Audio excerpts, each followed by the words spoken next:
and people have lost their lives, and others have been injured.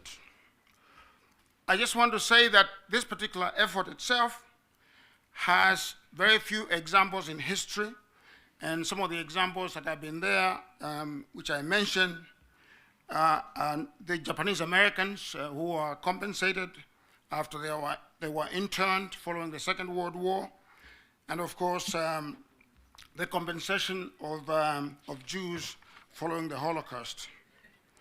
The President established a 120-day coordination framework to identify and to compensate victims of demonstrations and public protests.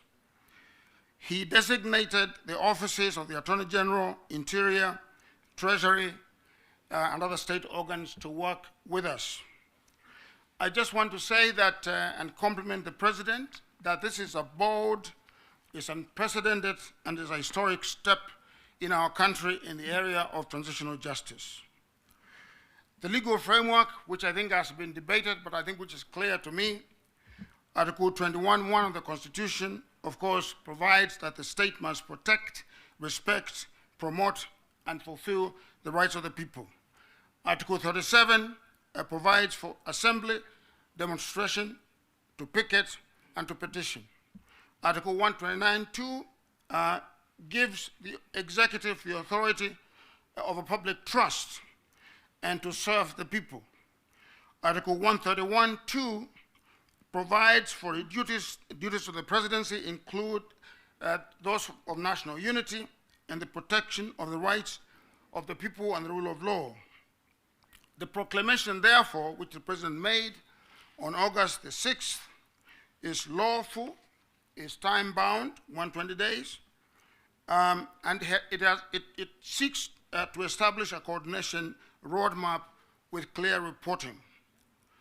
And so, therefore, the mechanism itself is ad hoc, it is short-term, and it will move quickly and lawfully.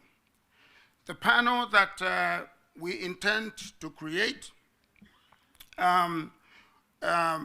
will recommend a victim compensation legal framework targeted at amendments to the Victims Protection Law, which right now is not operational and therefore is not viable for this particular effort that we are carrying out.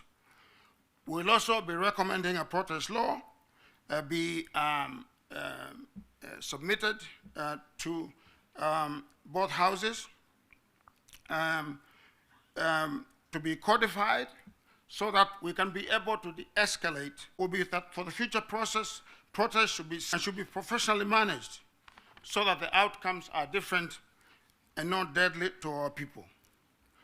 Of a national unity of our country as provided for in the provisions that I pointed out. But I also want to say that compensation for victims is just one pillar of justice. There are other pillars, like courts, where matters can be heard. Where verification warrants accountability, we shall be making referrals to the office of the ODPP to ensure that cases can be pursued in courts. This effort seeks to pursue a balanced recognition of harm to civilians and to officers. It does not assign any collective blame, and hence it is evidence-led and seeks to pursue a humane redress for the harms suffered. Decided to pursue the period from January 1st, 2017 to July 31st, 2025. This period we think is long enough, but also short enough to be manageable. We think that compensation of victims is the best place to start this effort. It is because compensation is tangible, it is time-bound, and it is intended to unify our country. The panel that we seek to create will have the faces of Kenyans that all of you will be able to recognize and to see that they represent the face of the country. We will draw upon the Law Society of Kenya. We will draw from religious organizations. We will draw from civil society and from youth and women leaders. This panel itself will approve the framework for the compensation process. It will establish the eligibility criteria and the schedules to be followed, and will perform other acts related to compensation. We will be able to ensure in this process compliance with human rights norms and laws, and also adhere to public finance laws. As the President instructed us, our mandate is to deliver within 120 days. We'll also establish a technical team to work with us. And this technical team will draw from various institutions and organizations. Obviously, the Office of the Attorney General, the Executive Office of the President, the Ministry of the Interior, the Independent Policing Oversight Authority, the Kenya National Commission on Human Rights, and subject matter experts. All of these institutions and folks will form the backbone of our technical team. We shall also draw from psychology and trauma specialists, statisticians, data scientists, forensic experts, and record keepers and data protection individuals.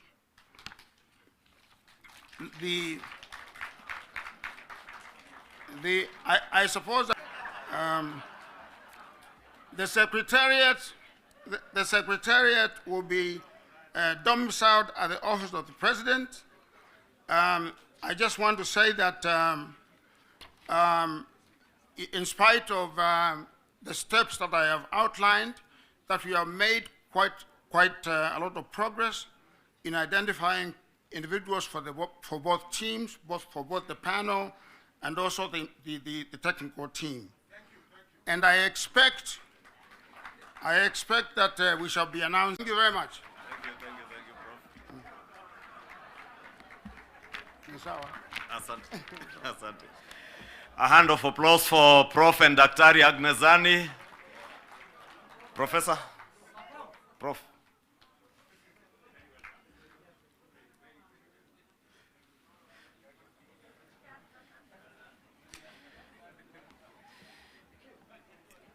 Your Excellencies, the President, Prime Minister, and the Deputy President, with those two presentations, Your Excellency, members, we appreciate the seriousness of not just the implementation of the NADCO report, which we have been appraised on its implementation, and Your Excellency, I must appreciate all the members of Parliament, both in the Senate and in the National Assembly, for the support that they have accorded us in the legislative process of enacting the NADCO legislative bills that we have and those that are still within the two houses.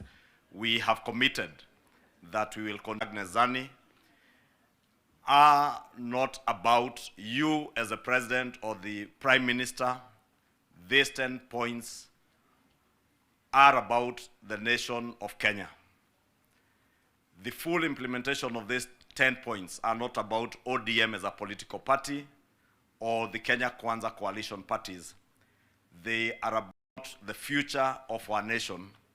And therefore, as a parliamentary group, we want to commit, Your Excellencies, that we will continue to ensure that we extend the support that is needed by the Aghnezani team and also to Professor Makau Mutua's team, because as Professor has alluded to, there will be legislative proposals that will come to the houses, as well as requests for budgetary support in the implementation of the work that these two important committees are doing. Therefore, Your Excellency, allow me to close at that point and to now, Your Excellency, before I invite the Deputy President,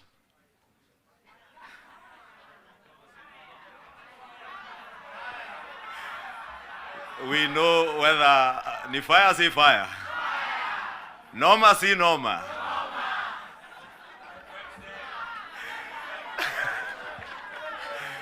We want to hear whether the Deputy President, whether when he says ni fire si fire, ni noma si noma, whether he can earn himself a second term as the Deputy President, as usual, depending on what he says and how he engages with this House. Honorable members, allow me to welcome the Deputy President of the Republic of Kenya, Professor Kithure Kindiki. Karibu.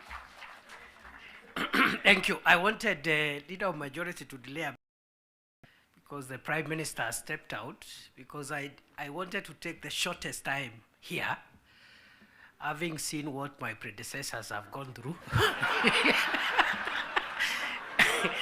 and you know, both my predecessors are just like me from academia. So I was very worried. I wanted really we delay until the Prime Minister comes back. But I'm grateful to what Dr. Zani and team are doing. You're helping the country deal with very, very difficult issues. I am also very impressed by Professor Makao Mutua's work. It's quite a heavy topic that he's handling on behalf of the country. So my sister, Dr. Zani, and my academic senior, Professor Makao Mutua, I wish you Godspeed as you do this on behalf of all of us. Your Excellency, the President, and Your Excellency, Prime Minister, and my colleagues, let me just say two things as we wait for the Prime Minister to come back and address us. The first one is, for the last 33 years, our country has revolved around majorly two political formations. And the difference in the political strength of those two major political formations has not been very big difference. We went into multi-party politics so that you have strong position is fairly strong. What that means, therefore, is that our country, like all democracies, requires bipartisan consensus building to deal with serious and heavy national issues and national challenges. I like what my mono in school and the leader of the National Assembly minority side, Junet said, my distinguished mono. He said that bipartisanship, oh, he's back. I was just praising you, Junet.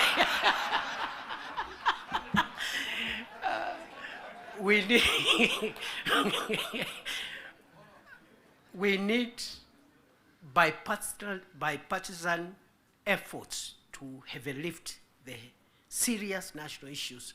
You've seen them in the 10-point agenda.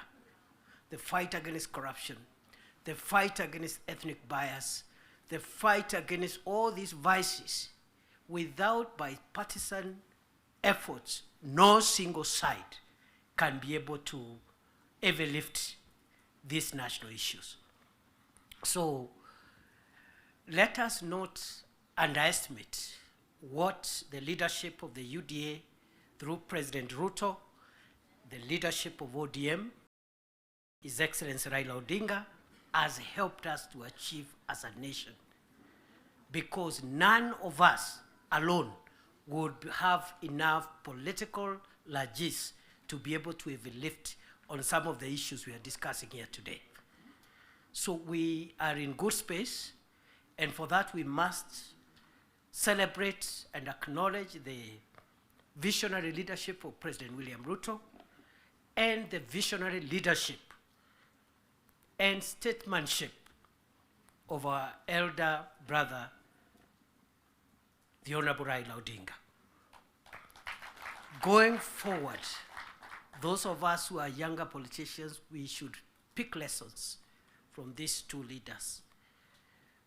because there's a lot of excitement by many people who are in the political space, and they think leading the country or managing the country's affairs is a small issue. And some of the characters running up and down around, if they are given this nation to manage even for a day, the country will sink because they don't have enough wisdom and enough foresight to be able to manage the complex society that is Kenya. So Prime Minister, we appreciate your leadership, your vision, and you've been able to show us, those of us who are younger politicians, that elections and politics should not undermine the collective interest, stability, and progress of our nation. You have helped us understand that individual ambitions to become whatever we want to become should not stand between us and our country's stability, progress, and sustainability. The last point I want to make now that we have reached where we wanted to reach is that, again, just to emphasize that I am happy to see again the political parties whose leadership is here, but although the NADCO and the 10-point agenda was introduced by the two largest parties, UDN and ODM, we have other allies who have joined us from both sides. And what this means is that the country is generally and gradually forming the national consensus that we are looking for. And therefore, for me, the lesson I pick, even looking at the leadership that has spoken here, Stewart Matzayo from Kilifi, Owen Baya from Kilifi, Junaid Mohammed from Migori, Migori and other places, and myself. Those who have felt that perhaps they need space to show their leadership skills, yet feel their background, their religion, their ethnicity disadvantages them. What the two large parties have shown us, UDA and ODM, under President Ruto and His Excellency Raila Odinga, is that those who have felt to be in the periphery, your stakes and your interests are better catered in large national parties. It is possible in a large national party to realize your dream, your potential, and your skills to be tapped than otherwise. And therefore, going forward, as we form coalitions and build our respective parties, let us look towards building national parties as opposed to sectarian parties, because that is where the future. So, on that basis, I want to end there, because I saw my colleagues got, I don't know who got no term. I want to end there and wish this meeting all the best.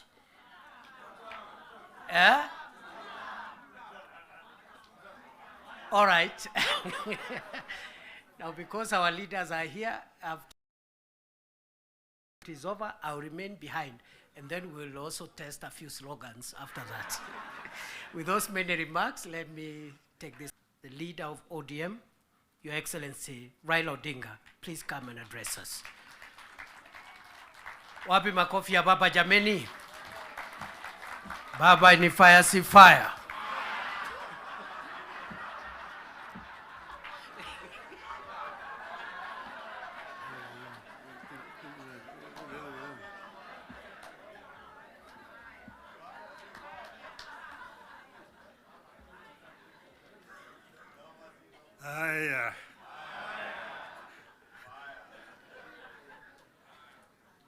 Mr. President,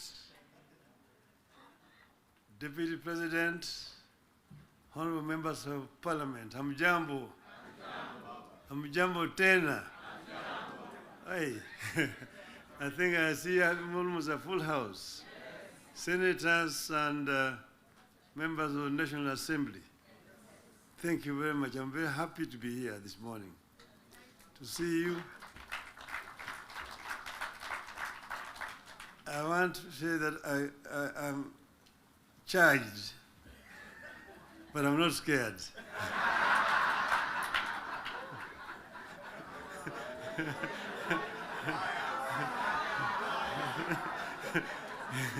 You know, I've been a member of Parliament for this constituency for 20 years. And I used to meet with members of Parliament. I was our Prime Minister. And every Wednesday was a Prime Minister's question time in Parliament.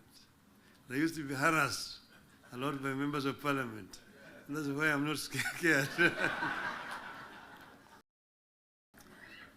But let me begin to say that none of us thought a day would come when protagonists just a year ago would get together to chart a joint way forward for this country.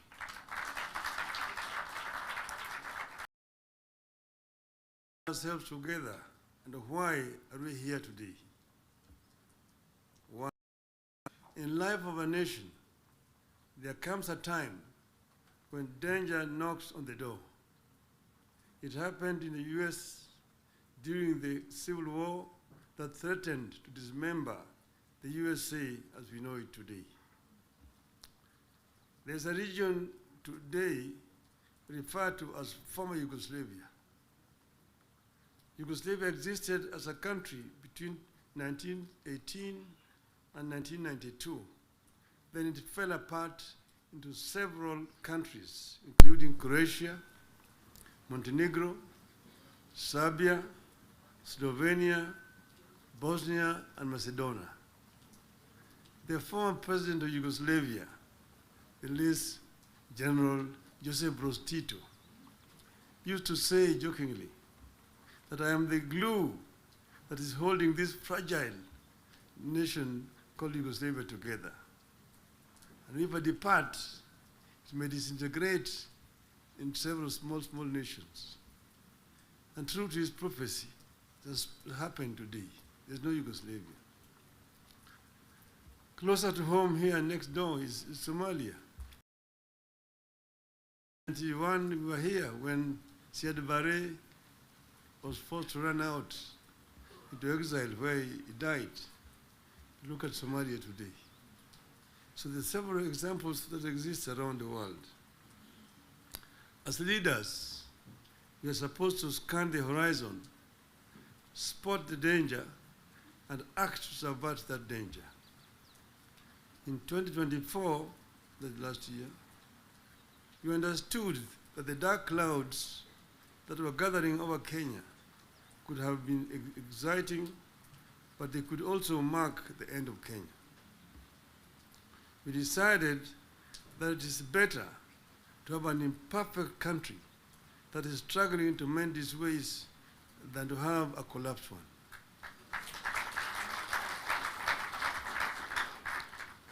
We came together to create an environment in which we can discuss our issues and differences as people of one nation.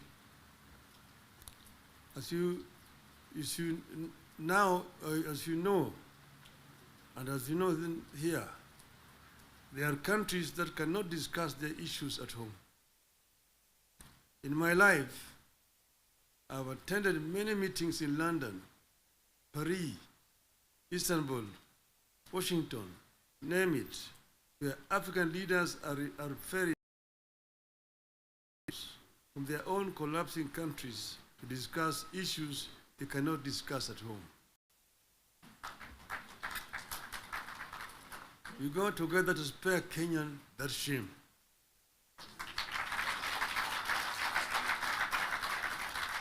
Our object was and remains one, as one US senator called it, our country, our whole country, and nothing but our country. Having stabilized the nation, how have we performed in the intervening periods? How do we do better? How do we move forward in a way that respects the people of Kenya and that shows that we are alive to the circumstances that triggered our coming together and that we are acting on them? That is our object today. And that is why we are here today. We met and decided that we needed to have, for the first time, a joint parliamentary group meeting. We could now discuss with our members of parliament. Just over 2 months ago, I had an opportunity to discuss in this very same place here with the members of the executive. They came here and actually came with the blueprint of the performance, what they had done up to that time, and what they were intended to continue doing going forward. And I was very candid with them in my discussions with them. And I told them where I thought they were not doing right and what I thought they should be doing rightly. So as always, I'm always very candid indeed. Today, I'm meeting the members of the legislature. As you know, we have got 3 very important institutions: the executive, legislature, the judiciary. And I'm hoping that in not very far away from today, I will have opportunity to talk to the judiciary as well. So I'm going to be very candid with you people. to talk to you as a former member of parliament. Yes, the leader, Gimani Chungwa, referred to the constitution and told me the issues like NGF and and Senate oversight in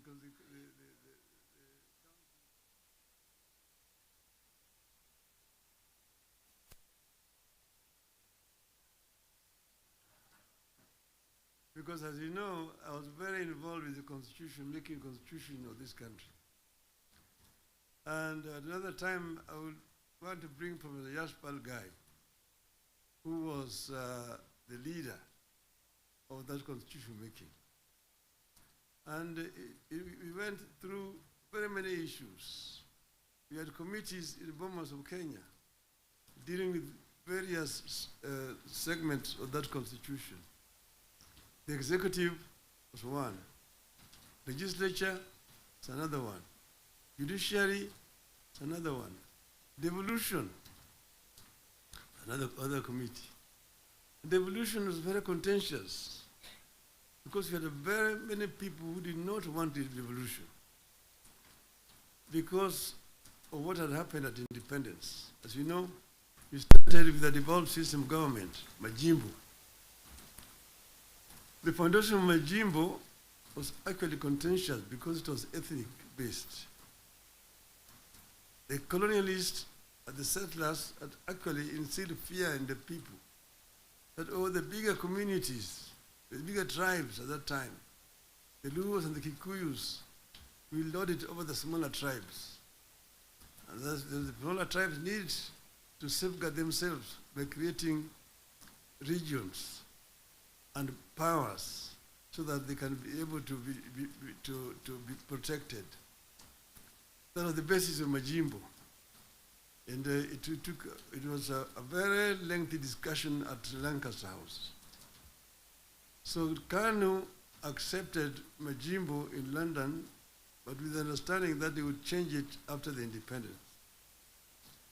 So after independence, Kanu Majimbo by not remitting funds to the regional governments. I want to refer you to the Hansard in the Bunge censorship of the Prime Minister to the regional governments. You need to read that debate.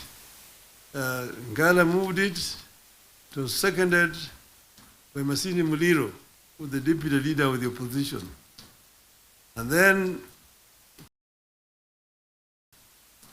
first Jaramogi, Oginga Odinga, and then Tom Mboya responded to that motion. The motion was defeated, but that debate actually is very historical. And I want to refer you to it. Go and read what it said. Eventually, Kadi, of course, had to fold up and dissolve, and then eventually Majimbo was also dissolved through a constitutional amendment. And then what happened was what? They created a ministry of local government, which was given a lot of powers. Became an executive minister, just like a minister for finance under that constitution at the time. Now they were county councils down there that they kept 265. But then they could not do anything without authority in writing from the Minister of Local Government. So we had all. But then we said we wanted to give more autonomy to the counties so that service delivery could be better improved. We came up with regions at Bomas of Kenya. But there are people who really opposed devolution. The chairman of devolution in Bomas was called Dr. ODM Parliamentary. He addressed the audience at Bomas, and by the time he finished talking, everyone should be the chairman of that committee. Chairman of the committee. And he conducted that he became a marked person. What did they do to him? In broad daylight, 11 o'clock, on Ngong Road there, off Ngong Road, in his residence, they sent assassins. And in presence of his children, they shot him and killed him. The assassins of Mumbai were arrested. Eventually, they were released. So I just want you to know that the revolution has got very many people and very powerful people in this country today. Then, after that, of course, you know that ODM is a product of constitution making. And one of the founding members of ODM is sitting here with you.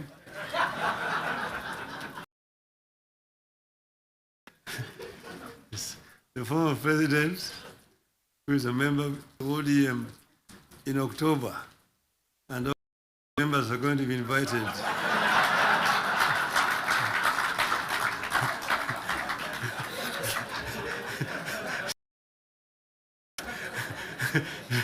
to come and attend. Now you see, we said that we give clear, responsibilities. The executive, the legislature, and the judiciary. And the legislature is supposed to make laws that the executive uses to run the country. And the judiciary is then there to ensure that in implementation of these laws, the executive is not constitution. But then, so the work of Parliament is representation, legislation, and oversight. Very clear, it's written there in the Constitution. Parliament is not supposed to be implementing. Parliament is supposed to be oversighting. It's not oversighting. And secondly, there is only two levels of devolution. There's, national and one level, county. Constituency is not an element of devolution. Devolution remains at the county. Down there at the constituency, the county government does implementation of the projects. I'm saying, correct.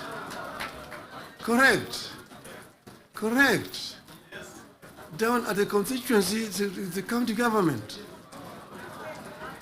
By the national government is supposed to do national projects, and we go down there. And there are functions which are clearly been assigned. Functions which have been clearly been assigned to the national government. I will tell you, your legislatures, and a very famous English politician said that I may not agree with what you have to say, but I shall defend until death right to say it.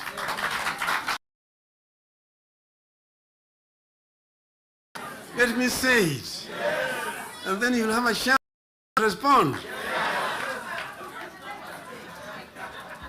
So what I'm telling you, I know that sometimes the truth is very bitter.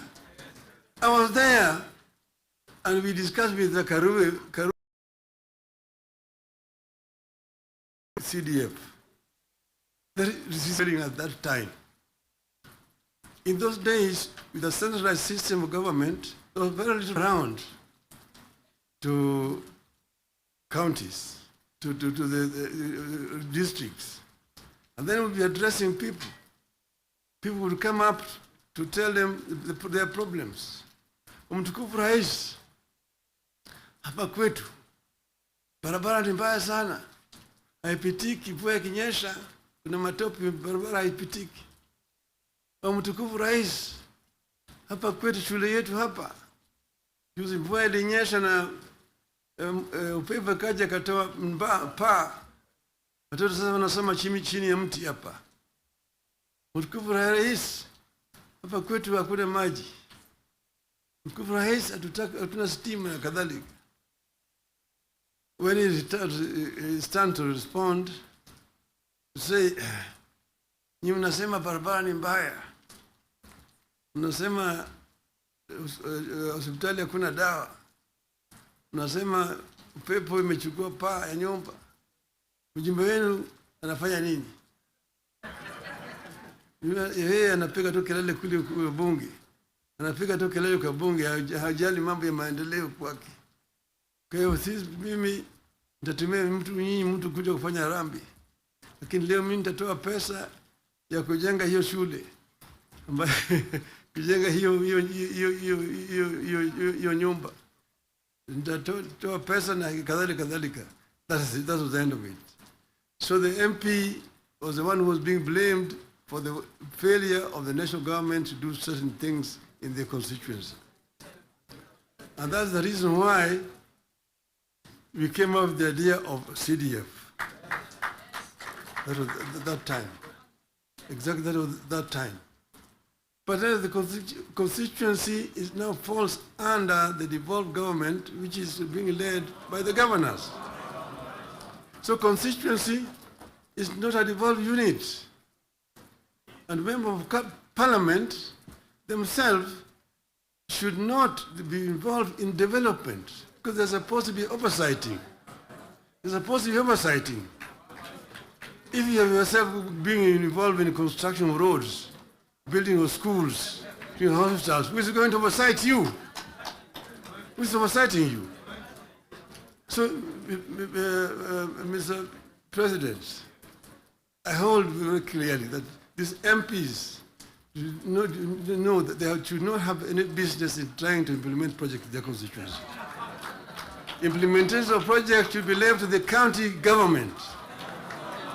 Secondly, the oversight, the national parliament oversight the national government, whether it is the National Assembly or the Senate.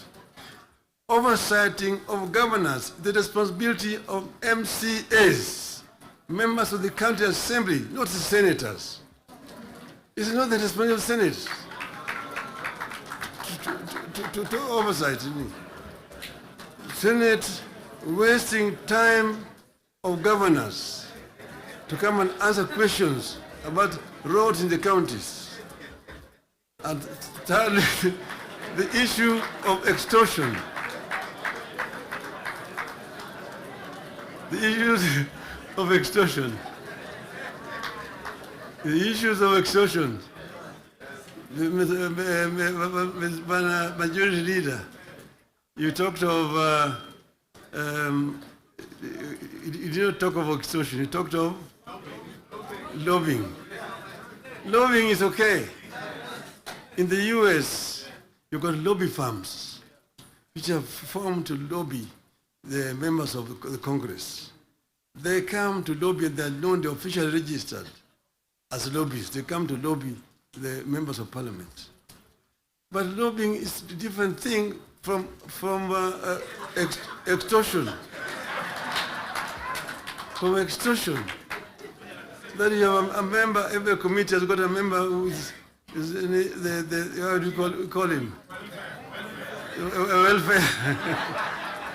Welfare bunge is giving a very, very image of parliament, that members of parliament should not be soliciting funds from because you see, listen to me, you know, here in this country is very, very hostile to investments. Foreign investors who come to the country bring their resources in the country to invest it here. And when they bring their resources, when they find there's too much bureaucracy and there's too much extortion, they run away. Private capital is risk shy. Risk shy. And when, for example, somebody has come with his resources to start a project, and then you find somebody beginning to make noise that, oh, this project has not been approved. This project has not been approved. Or this project is being corruptly implemented. To run away. To run away. And delaying of the projects. And you find a situation where members of parliament inviting parastatals and so on, and even purporting to be cancelling projects that have been signed. That is the work of the executive, not the work of the legislature. So the legislature should not be competing with the executive in terms of implementation of projects. Allow the executive to implement and just correct them when they go wrong. That's the country will develop.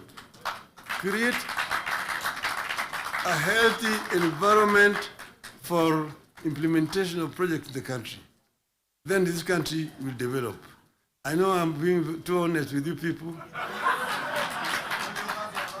And I know that the facts, the truth sometimes is so painful, but I think it is important to say this to honorable members of parliament. Thank you very much. May I now invite my brother to come and address you people.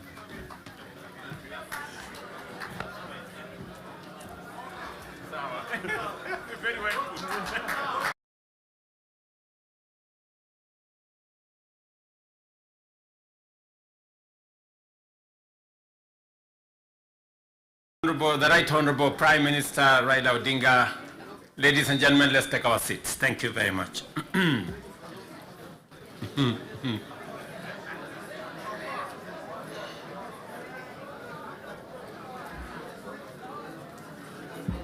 Now, honorable members, let me join the Right Honorable Raila Odinga and all the leaders who have spoken before me to welcome all of you to this very important first ever parliamentary group meeting that brings the two major coalitions together today here in Karen. Karibuni sana.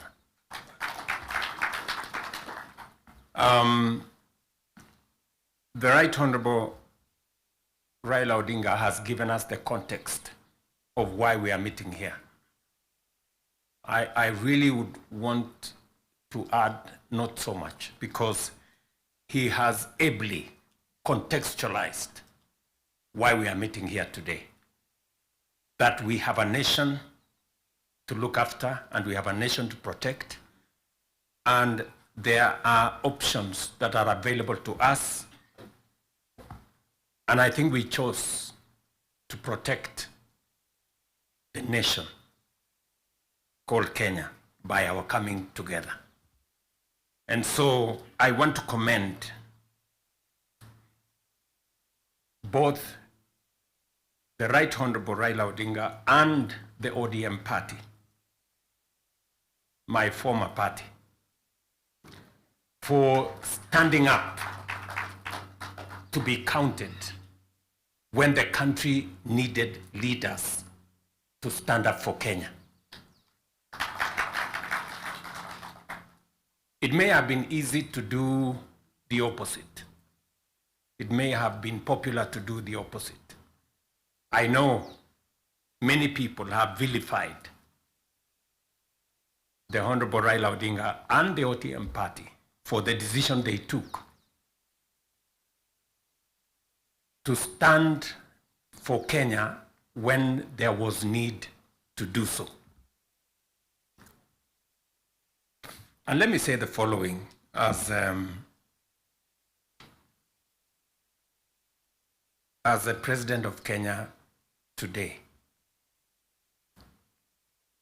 We have come from very far as a nation. We stand here today as a robust democracy, a nation that is making strides in our national development. And I want to speak to you candidly. I don't have a written statement because I really wanted to speak to you from my heart. Because, and by God's grace, I have, out of the 5 people who have become presidents in Kenya, I am one of them. 5 Kenyans who have had the opportunity to lead this country.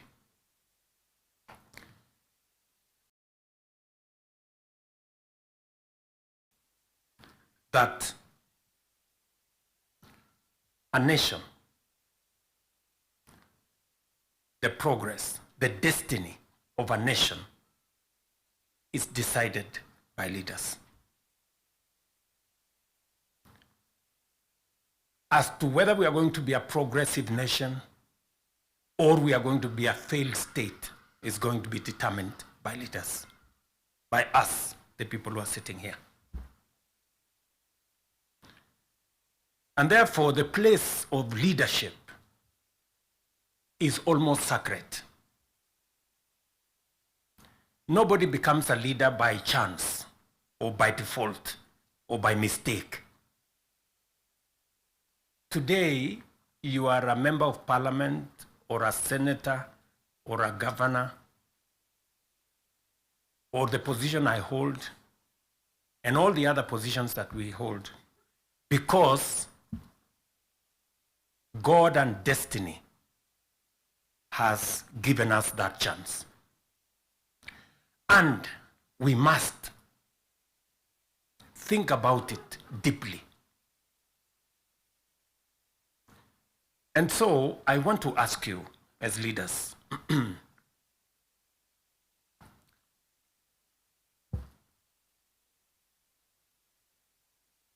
the Honorable Prime Minister has given us a history of countries. I will add to that list 2 countries.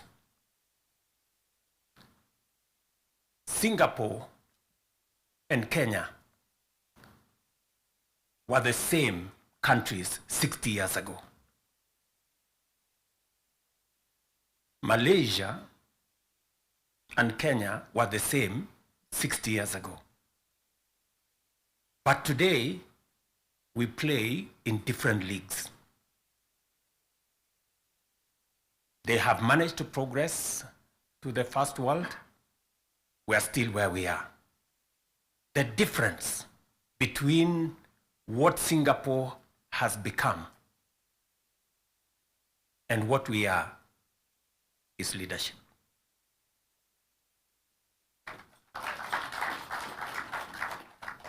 And that is the place, ladies and gentlemen, we occupy today. So that you understand the importance, the sacred position you hold as a leader. Sometimes people want to ask, how do people who live in different houses, they have their own lives to pursue, but they wake up one morning on an election day and they go one after the other to 10,000, to 20,000, to 50,000 and elect you? You are not special. But it is a moment that God has given us as leaders. And therefore, we must do whatever we are doing, knowing very well that we have a heavy, almost sacred responsibility to the people we lead, to the nation of Kenya.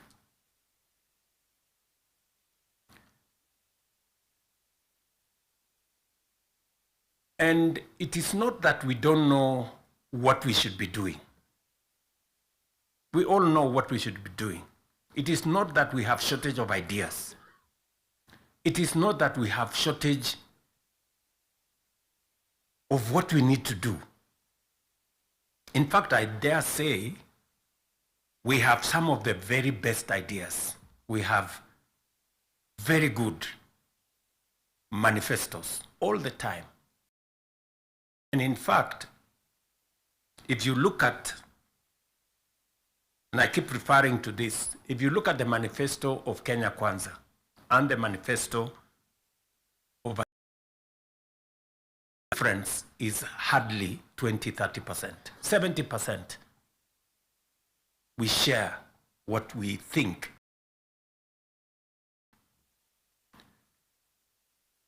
But politics somehow has taken our country hostage, that we cannot do what we all know we should do.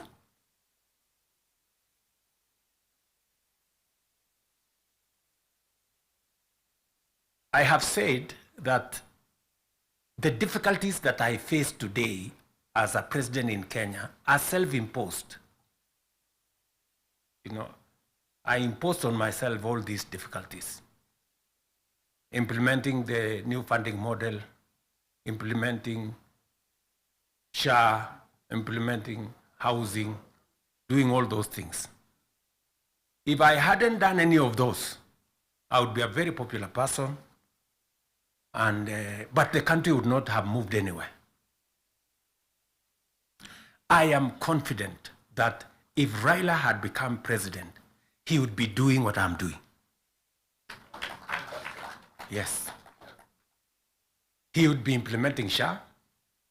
He would be implementing housing. He would be doing reform in the education. He would be doing reform in agriculture. I know that for a fact because I have been in his school of leadership. That's the correct position. And he would be as unpopular or as he'd be having the same difficulties that I have today. But these are necessary for Kenya to change. Friends, we cannot change the country otherwise. And that is why he has the courage to stand here and tell you, let us stop the extortion. Yes. I can stand here and tell you to stop the extortion that is going on in Parliament. I'm telling you the truth. Very few leaders. Because we like making peace with mediocrity. Oh, you know, that we shouldn't be explaining. Now let me ask you, friends, you know, we are all We are all friends here. Yeah, we are one team, or so I guess. This fellow who is called chairman of welfare in committees, what is their job? What is their job? Extortion, that's it. And that is what Prime Minister is saying. You know? You know, what is Sokohuru? What is Sokohuru? Tell me, what is, you know Sokohuru?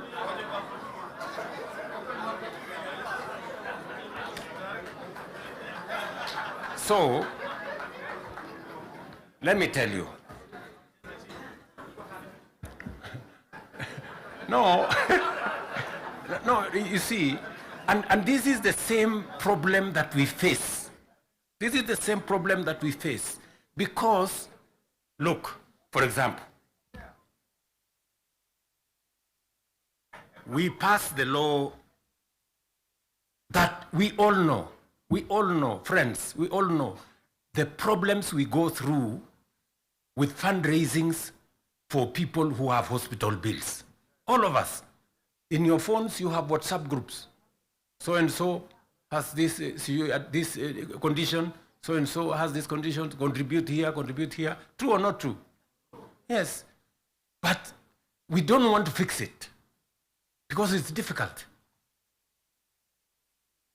But I must commend you. I must commend the members of National Assembly and Senate because you took the courage and passed the bills that today is beginning to solve the problem of health in Kenya. It may not happen instantly, but all of you can now see that there is a possibility that we can sort out the challenge of health and health delivery in Kenya. But because we had to be bold, you know, we had to be bold and make the necessary decisions. Today, we are dealing with the crooked hospitals and health professionals who still want to steal from SHA and to steal from our health provision. And we will go after them and we will deal with them. So, what am I saying? I am saying the following. If we have to change Kenya, my friends, we have a historic opportunity today with this broad-based government, we have a historic opportunity to unleash the full potential of Kenya. We all believe, I do, that Kenya is a very great country, this country of ours. There is absolutely no reason why Kenya is not like Singapore. We have what it takes. Let me repeat. We have what it takes to measure up to the countries in the first world. Yes, we do. Yes, we do. But we are playing in the wrong league because leadership, me and you, are refusing to stand up to what this country needs. I really want to persuade you guys. I really want to persuade you friends. Yeah? This is not about William Ruto.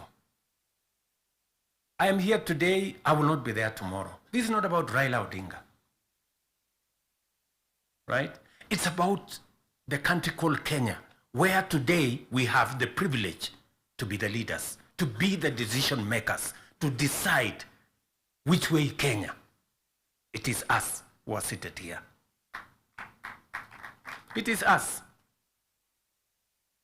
And we have the historic opportunity to make this country what we have always wanted it to be, but it has not been. As I have said, the same way Raila Odinga can stand here and tell you we must stop the wrongs, I have also said that I am ready to pay whatever price to make this country change. We must change this nation. And we can do it. Look,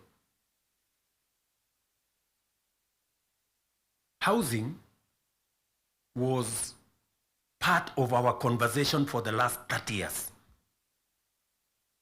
Yes, we've always talked about housing and how important it is and how it is going to create jobs, how it is going to stop land fragmentation, how it's going to allow us to produce, to save land that is meant for food, how we are going to have decent housing, how we are going to reduce on slums, how we are going to have decent livelihoods. We've always said that. The Right Honorable Raila Odinga tried with the first slum upgrading projects. We started there.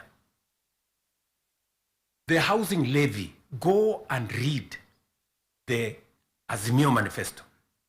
Read the Kenya Kwanza Manifesto. It is there. It is there in both manifestos. We now are seated here and we have the opportunity to implement what was in the Azimio Manifesto and what was in the Kenya Kwanza Manifesto. Friends, why don't we just do it? Why don't we just do it? We will do it? Yes. Let us just roll it out and look. You can see for yourselves how transformational it is. Today, using the housing levy, we are not only doing housing, we are doing markets, we are doing hostels. And I promise you, what you see in Mukuru, what you see in Kisumu, because I have been there with Baba here, what you see in Eldoret, what you see in Nakuru, what you see in Kiambu here, what you see in almost every part of Kenya, is just housing implemented for 2 years. And you can already see the kind of impact it is having, the number of jobs it is creating, the way it is bringing change in our towns and cities. Friends, if we were to do this for 10 years, if we were to do this for 20 years, and this is a project that has been delayed, we are supposed to have done this 30 years ago. Tell me, if housing was implemented 30 years ago, how Kenya would be looking today? We wouldn't be different from Singapore. We may have started late, but we now have a chance to do it. I want to ask you, I want to request you, for us to come together, and we are not coming together so that any one of us can get anything. We are coming together so that we can transform this country. And it is possible in our lifetime to change Kenya. In our lifetime. We now have maybe 320, 350,000 young people working in that space. We could double that to 700 in the next 2-3 months. We could scale up that to 1 million by next year. And we can energize the transformation of our country.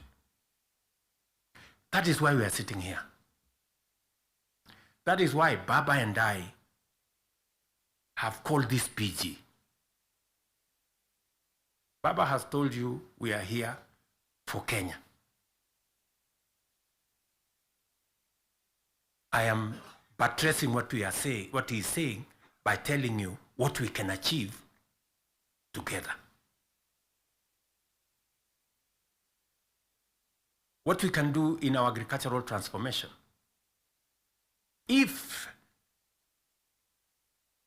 it was not for the broad-based, for example, we wouldn't have had the kind of change that is required in our sugar sector. And I want to tell you, watch this space. In just 2 or maximum 3 years, Kenya will be a net exporter of sugar. Just 2 or 3 years. This country, which perennially we have been looking for safeguards from COMESA. Every year, we are looking for safeguards from COMESA. We are spending public money to go and pay for sugar, to go and pay for farmers, to go and pay for workers who don't work for government, just because we couldn't bite the bullet and tell the crooks there to get out. Now we have told them to leave. And I want to promise you, I want you to hold me to it. We are going to change the sugar sector. We are going to change the coffee sector. You have already seen what is going on in coffee. There is still a little bit of pushback, but we will deal with it.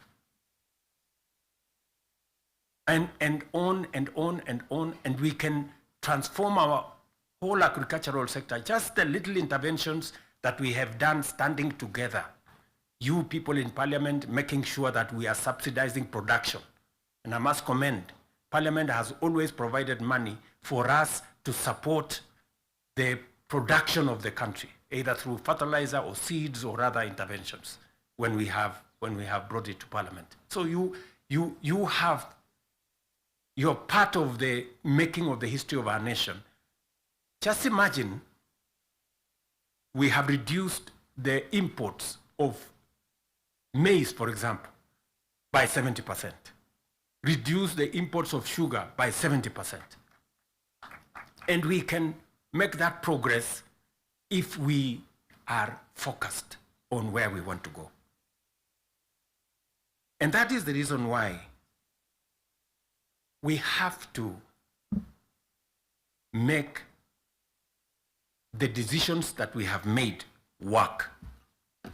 It is the reason why Baba and I have appointed Agnes Zani and her team, so that what brought us together, we don't forget. The 10-point agenda that we have signed buttresses what is actually in our manifestos. The NADCO report, we all know what it is supposed to achieve. And if we stand together, we can achieve all the legislation that is recommended by the NADCO report. Parliament has what it takes, to do this. For Kenya, we can do it. And I want to persuade this PG to work with us and for all of us to be committed to this exercise. Protecting devolution. There is need for us as a nation to distinguish between governance and devolution. The governor is not devolution. The governor is a person.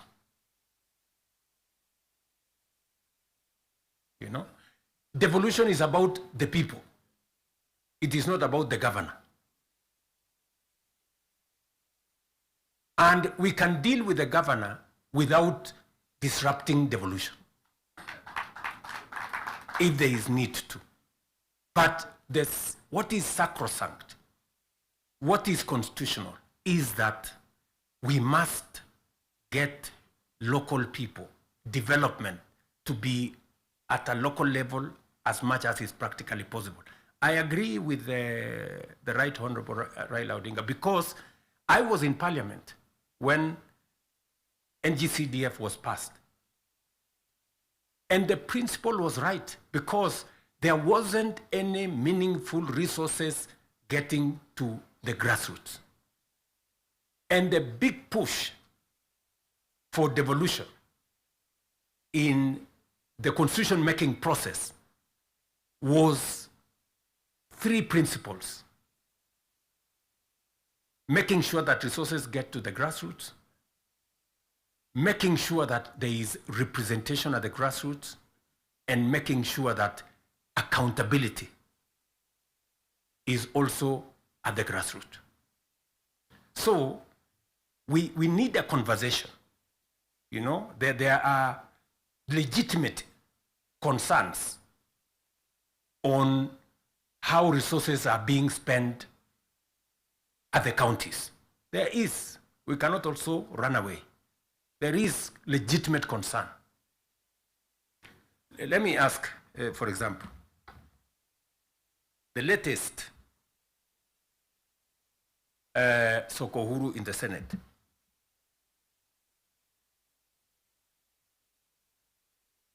Because you have to accept, by virtue of the position I hold today, I am a consumer of raw intelligence. I know what's going on. Where does somebody find 150 million? Where? Eh?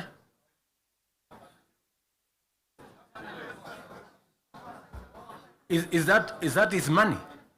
That is money that belongs to the county. Is that correct or not correct? Yes. Let me ask you, members of parliament who are seated here. Do you, for example, know, do you, for example, know that a few members of your committee collected 10 million shillings so that you could pass that law on anti-money laundering? Did you get the money?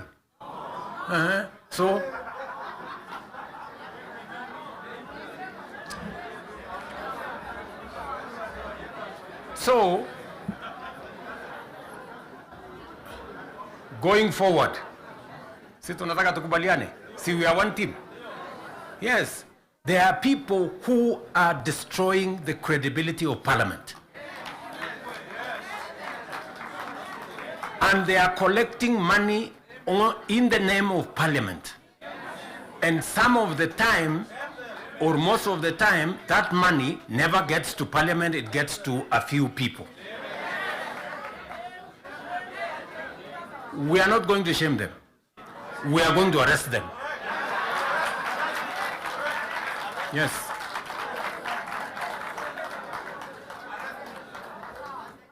Do we agree? Do we agree? Yes, whoever is giving and whoever is being given and whoever is doing whatever it is, we sort them out. Because the reality, friends, the reality is that there is a problem. And we all know here, tukitaka tu kusema ukweli, there is a problem. And unless we sort it out, we are going to destroy our nation. We are going to destroy this nation unless we sort it out. And we must be as candid to ourselves here as we are candid in implementing what is transformational for Kenya. Tunaelewana? Now, let me say this. We must make sure that we get resources to the grassroots, but we also must make sure that the resources that get to the grassroots is used for the people, not other ways. And so we must do for the national government as well. In our 10-point agenda, we have discussed about the young people of our nation and how we need to protect their livelihoods. I want to ask the leadership seated here today, members, I want to persuade you. We have a robust program. We have, I think, close to 8 or 9 different programs targeting our young people and how we can meaningfully engage them in employment and other interventions that benefit the young people of our nation. I will say this. We spend close to 650 billion shillings every year in education, making sure that our young people go through primary school, ECD, primary school, junior school, secondary school, TVETs, and universities. We must equally have clarity in how these 650 billion, how do we recover that money by making sure that our young people become a resource for the development of our nation instead of being a problem to our nation. We must do that. And there are 6, 7 interventions that have gone through Parliament. Housing is one of them. Export of labor is another one. Digital jobs, and every member of Parliament here, especially of the National Assembly, you have resources to do ICT hubs. I remember discussing with Sirma there, chairman of NGCDF. I remember discussing with Kiarie, the chairman of ICT. And if there are any issues that concern, sometimes maybe we have a problem with resources, Mbadi is here. He knows that if there are resources that needs to be made available, it's for us to provide interventions for young people to get an opportunity to work. You know very well that we can create hundreds of thousands of jobs in the digital space. You are aware of what we are doing in Nyota.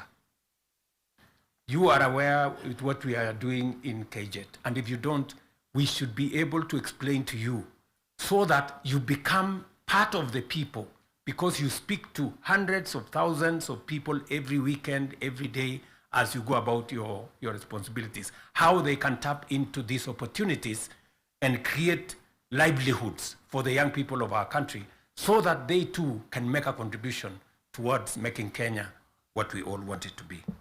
And I can continue, and I can continue on all the other aspects that we have worked on. We agreed that we must have a conversation on national debt because it has the potential to threaten our development.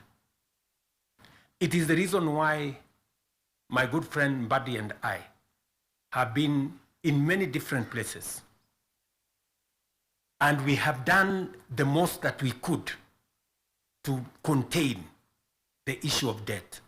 We have gone out of our way to look for alternative sources of funding so that we don't always go to borrow. We have gone the route of securitization. We've gone the route of private-public partnerships. You know very well that we will be starting the construction of the road all the way to Mau Summit from here, Ironi. We are not going to be spending any debt money from government. The road is going to be built on private-public partnership. You know very well that we are going to begin the railway going all the way from Naivasha to Kisumu all the way to Malaba. We are not going to be spending money from debt like we did with the first section of the railway. We are going to be using public-private partnership to do that road. And many others that we have, we are thinking outside the box so that we can craft alternative mechanisms of delivering on public infrastructure or public goods without necessarily endangering the country with national debt. So we are working at it. It is part of the recommendation of the 10-point agenda that we must deal with. And we are seized with that matter. We will be giving, Mbadi and company will be giving a report to Zani's committee on what practical steps are we making to respond to the issues in the 10-point agenda. What are we doing about the young people? We will be able to tell Zani and the PG should be there to monitor what we are doing so that we not only do it for us, but we also do it for the people that we represent. And finally, because I do not want to belabor the point, I said we have a historic opportunity. It is not always that protagonists come together to look at the greater interests of the country. But God has given us this opportunity. And I must commend Baba here, because very few leaders have the courage and the mettle to withstand criticism and stand for the nation. Very few people. Very few people. Many people look for what is convenient, what is popular, even if it is wrong, and they want to pander to it. But when a nation's destiny is at stake, you need statesmen, you need people who have the courage to put Kenya first and everything else secondary. So, what am I saying in conclusion? I am saying Zani and team have a job to do. They will be briefing Right Honorable Raila Odinga and myself on what needs to be done. We will be able then to guide what will be happening, what the executive need to do, what the legislature, the role the legislature need to play, and the role others may need to play. And as we do that, we will need another opportunity to be granular. It was the first occasion for us to deal with this. But at least the ministers to come minds between the executive and the legislature on matters that are further down the road. We may need that engagement. Maybe not in a sitting like this. Maybe we can organize a retreat for 2 or 3 days so that the questions I see members of parliament asking on some of the programs, we can fully understand the import of the programs we are running, what they are meant to achieve, the transformation that is supposed to happen, and how we position ourselves to make sure that we provide the push necessary for that transformation to happen. Again, focusing on the greater picture, the bigger picture of our nation. So, ladies and gentlemen, I want to say thank you very much for coming for this session. I know we will listen to you by way of feedback on some of the things that you want us to respond to. We are here because we are one team and we want to succeed together. And we want to make sure that none of us is left behind. Are we together? So, mimi nimesema asante sana. If there are any questions directed to me, I will be willing and ready to answer.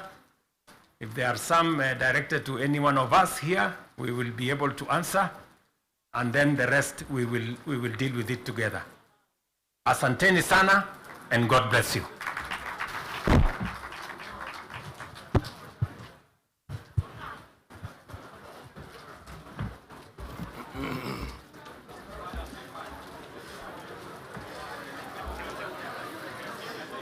We may have our seats, honorable members.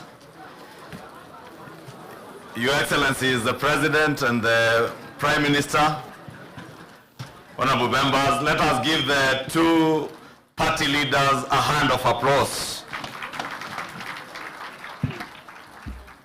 Your Excellency, if you did not hear two-term for yourself or the Prime Minister, it is principally because we recognize and appreciate your very